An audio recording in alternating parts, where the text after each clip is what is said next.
Hi guys, it's Nick from HiFi Collective. Today we're going to be talking about these guys. So some of you might recognise them, even though there's a slight difference to the standard. These are the World Audio Design 300B parallel single-ended amps. So a really old customer of mine had a pair. His trade was chassis making. So these aren't standard. These are 2mm copper chassis, 2mm thick, which is amazing. They do look a bit rough because they're not lacquered. So if you had some brass though, they'd come up really nicely. For those of you who don't know World Audio Design, basically World Audio Design was the kit making company for HiFi World magazine. Started 97. I worked for that company as a production engineer alongside Andy Grove. So Andy Grove, we used to give him a brief saying, right, we want parallel single-ended 300B amp, monoblocs. These are monoblocs. And he'd say, right, there you go, there's a circuit. So then I'd go off and design the chassis and do all the layout internally and basically build two in this case, and then take it down to him and he'd spend a couple of hours on the test bench and just tweak it. But these particular kits, the 300B parallel single-ended, were the most expensive ones that World Audio Design made, and in my mind they were kind of the best. They were bug free. They never had any issues with them at all. You can see here, I mean, obviously there's no valves in here. You had your input valve, which is a 6 AU6, feeding into an ECC82, driver valve, which had your 300B tubes here, and then you had a GZ, no, it was a 5U4G as a rectifier valve. So what we want to do with these guys is kind of get them up and running, just to make sure they're working. The guy I got them from said, yeah, they're fine, they're working, but when I picked them up from his unit, so he had no facilities to show, turn it on so I could have a listen. But I've known the guy for years, I'm not really worried, I'm sure they work. But you can see from the internals that it's not such a clean build. He has bought some quite good components. Let me just go through them. Now you've got to remember these are probably 20 odd years old, but that's the beauty of valve equipment, it lasts. Obviously components can go down, but transformers generally are incredibly strong.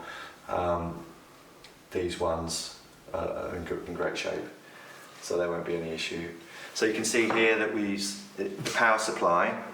He's gone for a couple of tube caps, 100 UF 550s. Quite an interesting way that he's clamped them in here. I mean, I'll probably use these caps, but I'll probably mount them differently.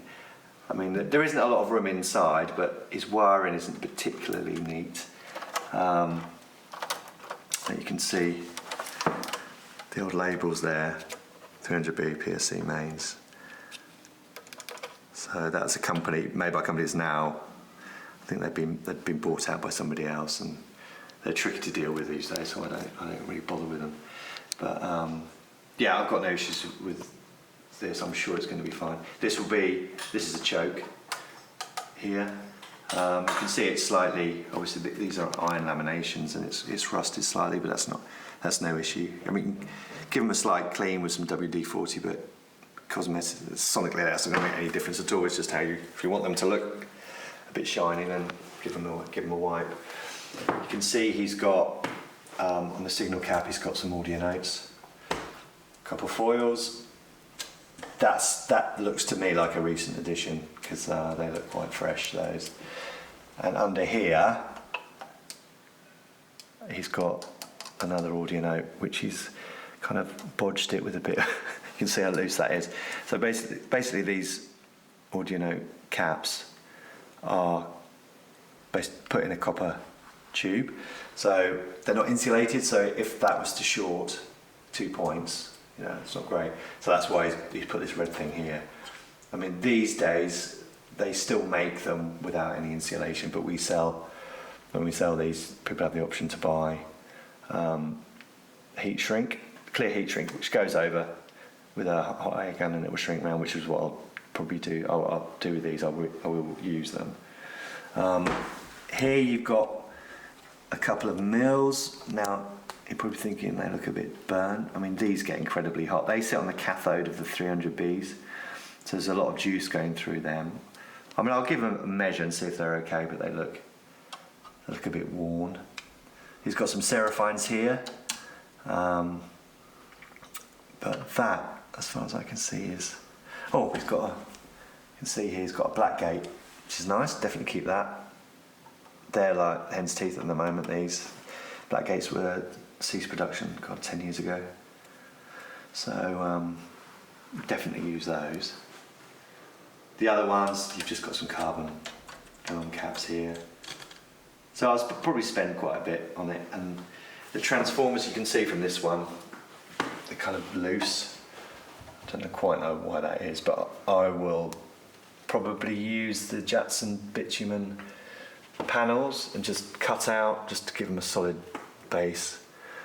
One of the great things about using a copper chassis is that copper is obviously non-ferrous, it's non-magnetic. When the originals were made, they were made of steel. Cost was an issue, but that's magnetic. So sonically, copper chassis are probably the best material to make chassis with. Turn it back around again.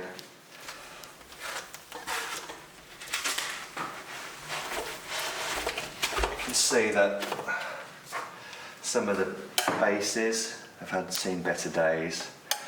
I mean, we're going to upgrade it anyway, I think. You can see the oxidized copper green on that base. So yeah, I would probably replace these. The top caps, just a cosmetic look. AudioNote do make copper ends.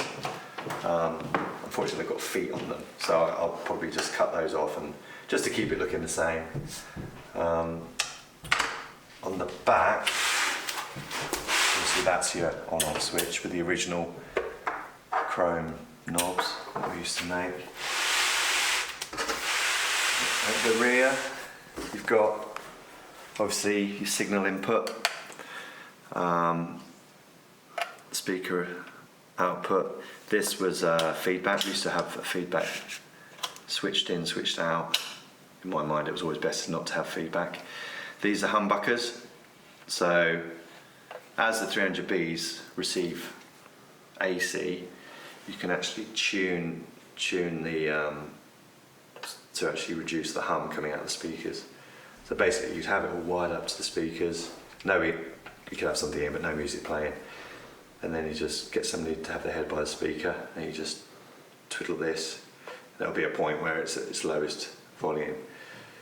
Earth post, don't really need that, but it's just a point where all the staff earth connection comes in. And you've got your IC input with a fuse in, which is what it's like. Yep, it's all good. Is it? Yes, it is, yeah. That'd be a slow blow 1.6. That's it. So I'm going to put the valves in just to show you what it looks like. I'm missing one valve. I'm going to get that in a minute. So during test, I'm not going to use really expensive tubes.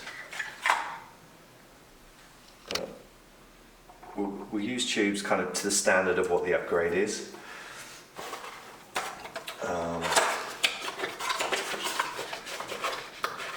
300Bs. Now always remember with 300Bs, these are electroharmonic golds. They're reasonably priced valve. You can see the two heater pins are fatter. Sometimes people do force them in so that they don't line up. So you can see the two fatter holes there. So push down, they're in.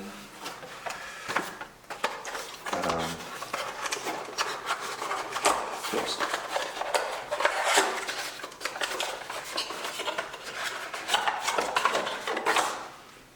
Same again there. So if memory serves me well, I'm sure it was the 16, about 16 watts used to get out of this, which is plenty for most speakers really. Obviously it's a monobloc, so it needs a preamp. The input sensitivity was fine, and you could get away with using it passive. And here's your 5U4G, so this one's a Russian one, dusty. And there. So, going to get the 6AU6, so come with me. There's Johnny. Hello.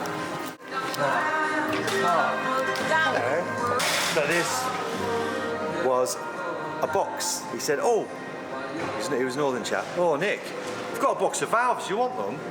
I said, yeah, do I? So these are all brand new tubes. I know they look dusty, we've got these places. It's quite interesting. So, 6AU6, it's got quite a few of them in here. So I've got two here. Yeah, we're going to go through these. There's some great tubes in here. Some quite old ones. 6X4. Anyway, bit of a gold mine. So we'll get those listed on the site one day. But anyway, loads of A03, but I'm pretty sure they're rectifier valve. They look pretty cool.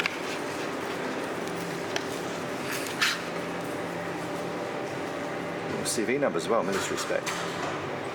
Look nice. It's a job for another day, I think. So we shove these in.